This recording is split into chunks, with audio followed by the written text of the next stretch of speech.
পাকিস্তানের অনুরোধে দেশটি থেকে আনা পণ্যগুলো লাল তালিকামুক্ত হয়েছে। গত 29শে সেপ্টেম্বর পাকিস্তান থেকে আমদানি করা অধিকাংশ পণ্য লাল তালিকাযুক্ত করেছে জাতীয় রাজস্ব বোর্ড। বুধবার এনবিআর এর এক আদেশ থেকেই তথ্য জানানো হয়। জাতীয় রাজস্ব বোর্ডের এনবিআর দ্বিতীয় সচিব মোহাম্মদ আব্দুল কাইয়ুম স্বাক্ষরিত এ সংক্রান্ত আদেশে বলা হয়েছে, বাংলাদেশে পাকিস্তান থেকে আগত সব ধরনের পণ্য আসাই করে ওয়ার্ল্ড পদ্ধতি রেড লেন থেকে অবমুক্ত করা হয়েছে। শুধুমাত্র পাকিস্তানের পণ্য এই রেড লেনে ছিল।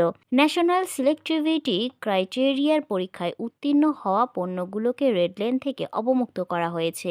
এতে আরও বলা হয়েছে, মাদকদ্রব্য সহ নিষিদ্ধ পণ্য কঠোরতা রেখে নিত্য প্রয়োজনীয় পণ্য আমদানি ও পণ্য খালাসের ক্ষেত্রে সহজ পদ্ধতির পথে হাঁটছে এনবিআর। এতে দেশে উৎপাদনমুখী পণ্যের কাঁচামাল আমদানিতে কোনো রকম জটিলতা থাকবে না। পাকিস্তান থেকে আগত সব পণ্যের চালান ন্যাশনাল সিলেক্টিভ ক্রাইটেরিয়া কর্তৃক শতভাগ কায়িক পরীক্ষার জন্য নির্বাচিত হচ্ছে। ফলে রেড লেন থেকে অবমুক্তকরণে অ্যাসিস্ট্যান্ট বা ডেপুটি কমিশনার পর্যায়ে কর্মকর্তাদের অধিক সময় ব্যয় হচ্ছে। তাছাড়া কায়িক পরীক্ষার উল্লেখযোগ্য কোনো ফলাফল পাওয়া যাচ্ছে না বিধায় ঢাকা কাস্টম হাউসকে ন্যাশনাল ক্রাইটেরিয়া থেকে বহির্ভূত রাখার জন্য বলা হয়েছে।